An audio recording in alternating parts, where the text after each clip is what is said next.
told your friend you're not okay? And tell me what's wrong and why you never said you felt that way. And guess you're trying to stay strong and fake a smile until I look away. But I've known you too long, it hurts to watch your blue eyes fade to gray. Şimdi abi istif atmaya gidiyorum. Böyle şehirler arası dandik bir kamyon gibi bir şeye bindim. Tell me what's wrong and why you never said you felt that way. And guess you're trying to stay strong and fake a smile until I look away. But I've known you too long, it hurts to watch your... Şimdi Oyruka diye bir yere geldim. Yanlış şeye bindirmişler beni Marrakeş'ten. İşte buradan transfer yapmam gerekiyor. Burada işte şey var, şöyle minivanlar oluyor, minivanlar. Şu çanta yukarıda benim. Birazdan ona bineceğim. Şurada bir şeyler falan yerim, dandik bir şeyler. Şu ilerisi de zaten dağların bir kısmı, Atlas dağlarının. Şimdi abi başka bir otobüse bindim. Ama yine tabii ki bacaklar bu halde. 2 kişi geri kaplıyorum.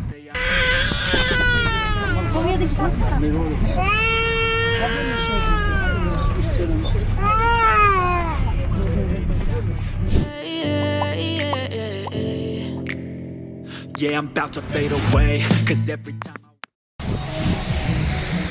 Valla abiyle geldik şimdi, şelalelere falan geldik böyle.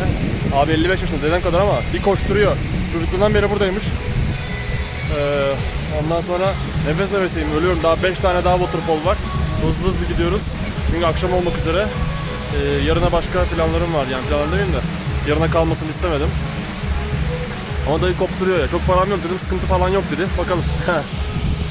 Böyle barlardan var ama pahalıya satmaya çalışıyorlar ya. Bayağı pahalıya satmaya çalışıyorlar yani 20'lere falan. Şimdi burada kaldığım otelde arkadaşlarla oturuyoruz böyle işte, çalışanlarla falan. Masanın altına kömür koydular yakan. Masayı ısıtıyor. Böyle dokunuyorsun, sımsıcak yani, öyle böyle değil yani, elin durmuyor yani. Uf. Too much. Uf. Ya burada kapı kolları gerçekten çok garip ya. Böyle açılıyor, kapıyorsun, şuraya koyuyorsun, şuradaki dil içeri giriyor, şöyle bak. Bak. Gördün mü? Bu içeri giriyor, tutuyor. Şu an vadide böyle dağ başındaki saçma sapan bir otelde kalıyorum işte. Pis bir yer. Biraz pazarlık yaptım işte, 80 dirheme anlaşabildim anca. Şelalelere öyle bir kısa bir tur yaptık böyle işte. 1 saat git, 1 saat gelme, ya 1 saat git yarım saat dön gibi bir şey oldu. Çay mı içtik bilmem ne, gittik işte. Bir yemek falan yedim nehir kenarında. Bir de şu Atlas turuna kesinlikle çıkmak istiyorum ama tek başına yapılır. Sonuçta rehberle gidiyorsun. Rehber zorunluymuş zaten. Geçen sene 2 kızı öldüğünden beri rehber zorunlu. 2 günlük 4 günlükleri var ama 2 günlükleri mesela 1500 dirhem, yani 1650 lira şu an. 9.8 mi ne gördün en son dolar lira karşısında. Kim bilir siz bunu izlerken ne durumda olacak ekonomi. Üzülüyorum. Uy. Neyse. Size iyi geceler diliyorum. Günaydın. Şu an Setti Fatma'da 2 derece. Saat 8.40 sabah. 2 derece. Yemin ederim uyku tulumum olmasa ve üstüme battaniyeler koymasam ölürdüm belki de. Şu an uyandım. Zar zor şeyler giydim üstüme. Pijamayı çıkarıp ve içime içliğimi giydim. İyi ki almışım içliğimi. Kolombiya'ya gidiyorum diye almıştım. Hava soğuk olacak diye. Ama burası daha da soğuk. Sponsorum olsa içliğimin linkini paylaşırdım. Çünkü çok güzel içlik. Altlı üstlü. Siyah böyle termal. Yanlış bilmiyorsam sıcak havada da giyiliyor olması lazım. Hani şeyi önlemek için. Neyi? Artık ter kaybını, ısı kaybını, bir şey kaybını önlemek için bilmiyorum. Ben sıcakta hiç giymedim açıkçası. Çünkü sıcak. Çok komik espri lan vallahi. Soğukta çok işe yarıyor gerçekten. Setti Fatma'dan günaydınlar efendim. Daha yerler açılmadı. Daha erken çünkü. Böyle. Adım başı restoran, kafe falan var. Nehirde tabii böyle çöpümsü şeyler de var. Ama güzel, buz gibi hava. Yani şu an 5 derece falan çıkmıştır belki. Ama buz gibi hala. Buz. So if I play dead, will you regret everything that you did, that you said? I don't think you understand what you're doing, and my heart's like a blue. Evet, merhabalar arkadaşlar. Şimdi Couchsurfing'den arkadaşlarla tanıştık. Araba kiralamışlar. Nick from Liechtenstein, Switzerland'dan, İsviçre'den. Bu da Nadia, Meksika'dan.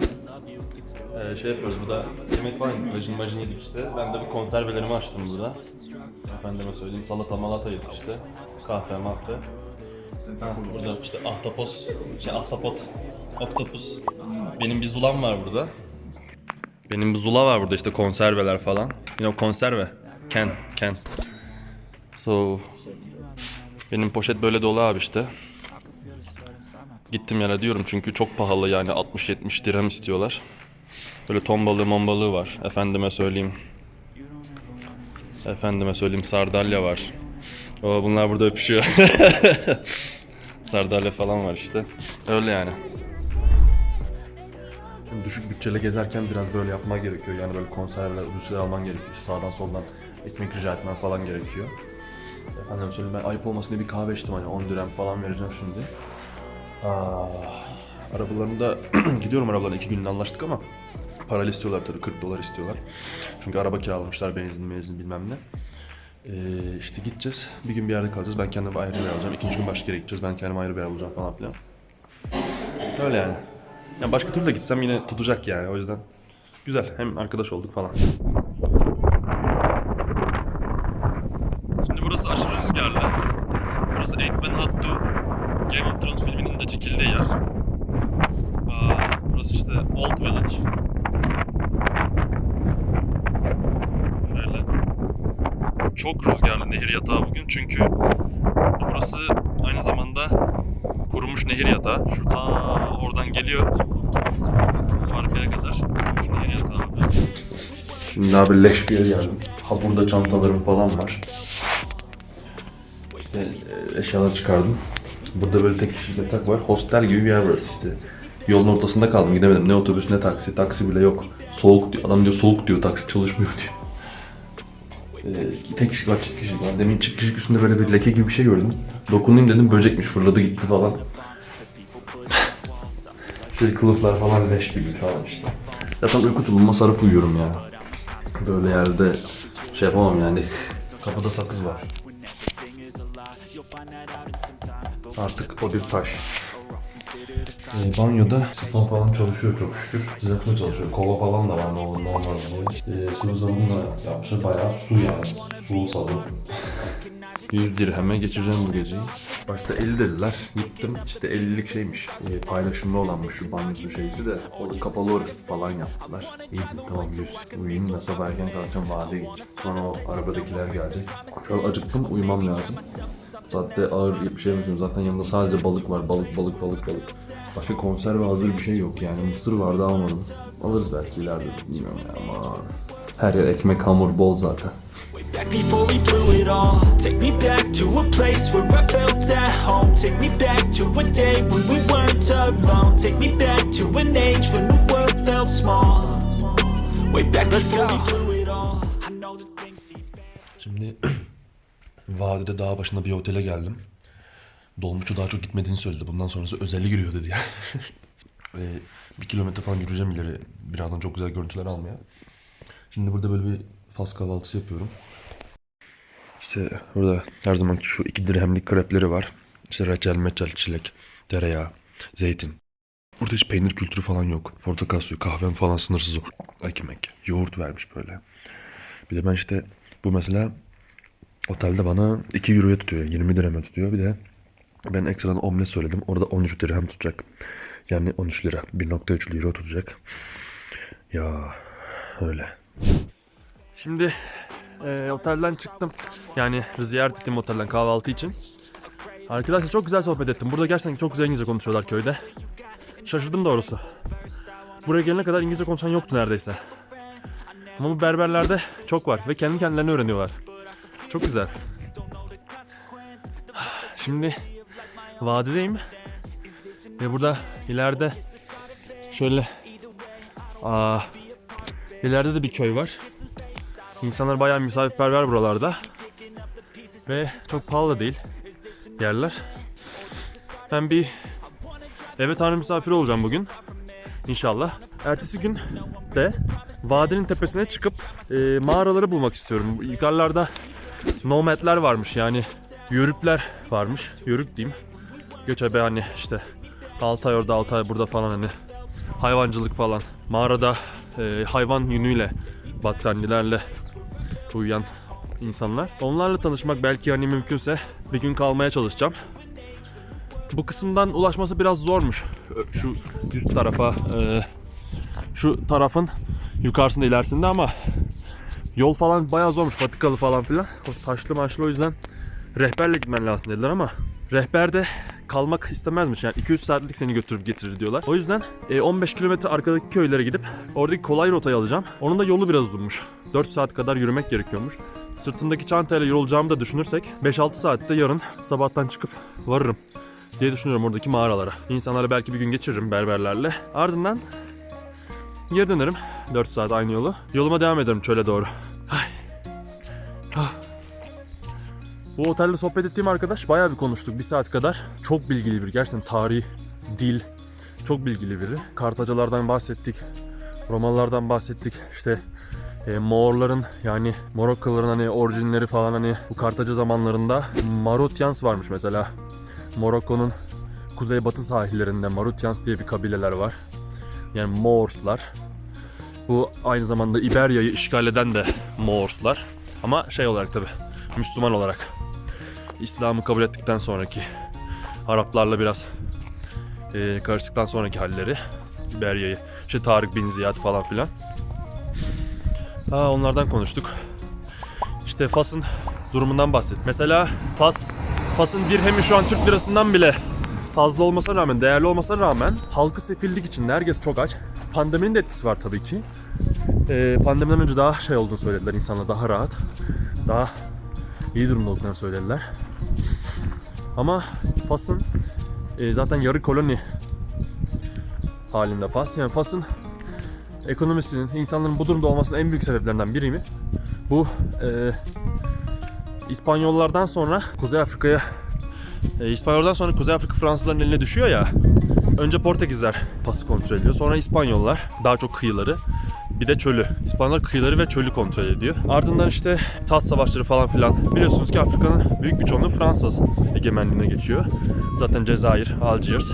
Morokko tam olarak geçmiyor. Yani geçiyor ama tam olarak değil, yani böyle Algiers gibi değil, Cezayir gibi değil. Hatta Fransızlar Kuzeydoğu, yani Algiers'e yakın olan toprakları Morokko'dan Algiers'e veriyorlar.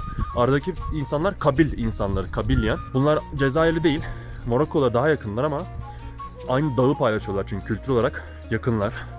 Ve bunları Cezayir'le veriyorlar. O yüzden Cezayir'le aralarında Fas'ların hala problem var. Aynı zamanda çöl savaşları da var. Kuzey Sahara'yı iki tarafta kontrol etmek istiyor. Hem ham madde için hem toprak olarak. İkisi arasında arada böyle konflikler oluyor. Burayı daha çok Arap egemenli bir yer çevirmeye çalışmışlar. Fransızlar Arapları yani baş kültür yapmaya çalışmışlar. Neden? Çünkü Arapları kontrol etmesi, manipüle etmesi, söz dinletmesi, parayla kandırması çok daha kolay. Berberler bizim gibi özgürlüğüne düşkün insanlar. Geleneklerine, göreneklerine kopmayan, özgürlüğüne düşkün insanlar. O yüzden berberleri hep ikinci planda bırakıp buraya Arap egemenliği bir yere çevirmişler kısacası. Ve berberler bu konuda çok mutsuz.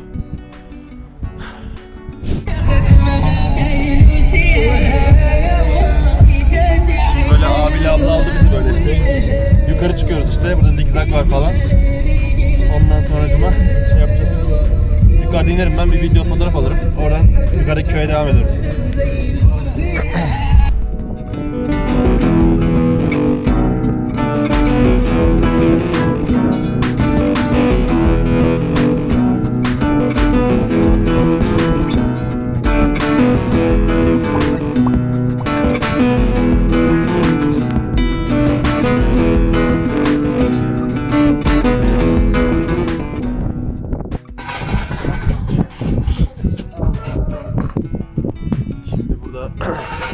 Majestades diye bir yerdeyim.